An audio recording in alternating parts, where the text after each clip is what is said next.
से बातचीत करते हुए पूर्व सीएम राबड़ी देवी ने डिप्टी सीएम सम्राट चौधरी पर गंभीर आरोप लगाए।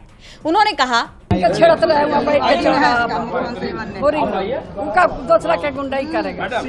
दरअसल बीते दिन सदन में सम्राट चौधरी ने आरजेडी नेता तेजस्वी यादव पर हमला करते हुए कहा था कि जिसका बाप अपराधी हो वो क्या बोलेगा, और अब राबड़ी देवी का ये पलटवार सामने आया है। इसके अलावा उन्होंने तेजस्वी की जान को खतरे का भी मुद्दा उठाया।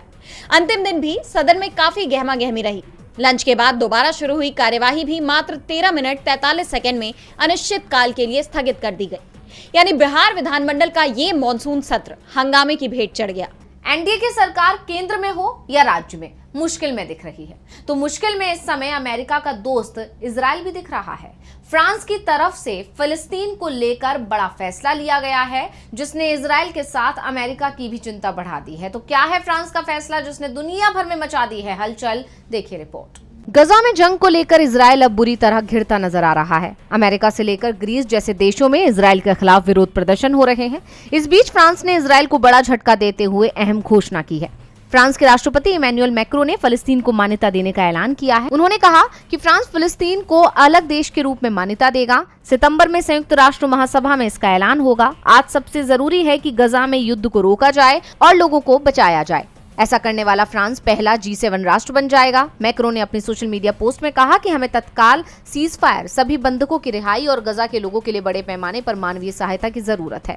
हमें हमास का डिमिलिटराइजेशन भी करना होगा। गजा को सुरक्षित और इसे फिर से बनाना होगा और फिलिस्तीन देश को बनाना होगा। उनके इस बयान ने इजराइल और अमेरिका को चौंका दिया है। इजरायली प्रधानमंत्री बेंयामिन नेतन्याहू ने कहा कि फ्रांस का ये कदम आतंकवाद को इनाम देने जैसा है और गजा की तरह एक और ईरानी मोहरे को जन्म देने का खतरा बढ़ाता है।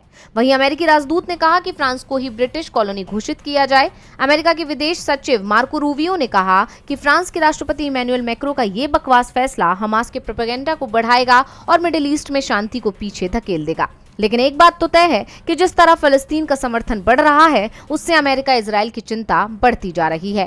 फ्रांस के फैसले के बाद अब दूसरे देश भी फिलिस्तीन पर बड़ा फैसला ले सकते हैं।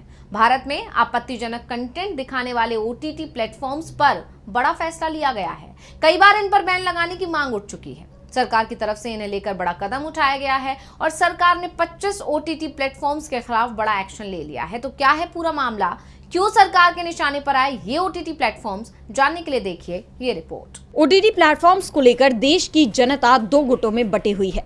कई लोग ऐसे हैं जिन्हें इन प्लेटफॉर्म्स पर दिखाई जाने वाली चीजों से आपत्ति है, तो कई ऐसे भी लोग हैं जो इनकी वकालत करते हैं। ये बहस तो खत्म नहीं हो रही, लेकिन इस बीच सरकार की तरफ से बड़ा एक्शन ले लिया गया है। केंद्र सरकार ने 25 OTT प्लेटफॉर्म्स पर बैन लगाने की घोषणा की है। सरकार का कहना है कि ये ऐप्स एंटरटेनमेंट के नाम पर अश्लील और आपत्तिजनक वीडियो परोस रहे थे। केंद्र ने नोटिफिकेशन जारी कर इंटरनेट सर्विस प्रोवाइडर को इन OTT ऐप्स और वेबसाइट्स को ब्लॉक करने के निर्देश दिए हैं। जिन OTT ऐप्स पर बैन लगाया जा रहा है उनमें फिल्म और टीवी प्रोड्यूसर एकता कपूर का ऑल्ट, IIT कानपुर से ग्रेजुएट विभू अग्रवाल का उल्लू, देसी फ्लिक्स, हिट प्राइम जैसे फेमस प्लेटफॉर्म भी शामिल है। सरकार ने सूचना प्रौद्योगिकी अधिनियम 2000 और IT नियम 2021 यानी intermediary guidelines and digital media ethics code के तहत ये कार्रवाई की है। सरकार का कहना है कि इनमें से कई ऐप्स और वेबसाइट्स सरकार की तरफ से निर्धारित कंटेंट सर्टिफिकेशन को बाईपास कर रहे थे और IT एक्ट 2021 के नियमों का भी उल्लंघन कर रहे थे। सूचना और प्रसारण मंत्रालय MIB ने संबंधित एजेंसियों को इन ऐप्स और वेबसाइट्स को बैन करने से जुड़े आदेश जारी किए हैं। लेकिन सरकार की तरफ से ये कोई पहली ऐसी कार्रवाई नहीं है। इससे पहले मार्च 2024 में सरकार ने अश्लील कंटेंट को लेकर ही 18 OTT प्लेटफॉर्म्स पर बैन लगाया था। साथ ही 19 वेबसाइट्स, 10 ऐप्स और 57 सोशल मीडिया हैंडल्स भी ब्लॉक कर दिए गए। लेकिन सवाल ये है कि क्या इससे अश्लील कंटेंट का प्रचार प्रसार रुक जाएगा? और बुलेटिन के आखिर में देखेंगे जाने माने कार्टूनिस्ट इरफान की किस खबर पर पड़ी तिरछी नजर।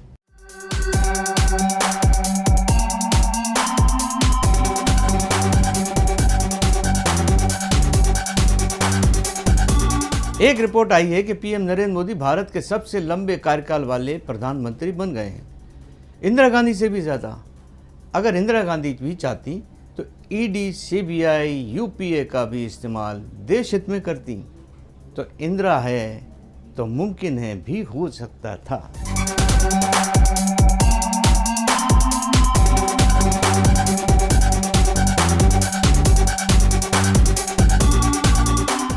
बहुत बहुत शुक्रिया इरफान जी। तो आज इस बुलेटिन में इतना ही। आप देखते रहिए डीवी लाइव और मुझे दीजिए इजाजत। नमस्कार।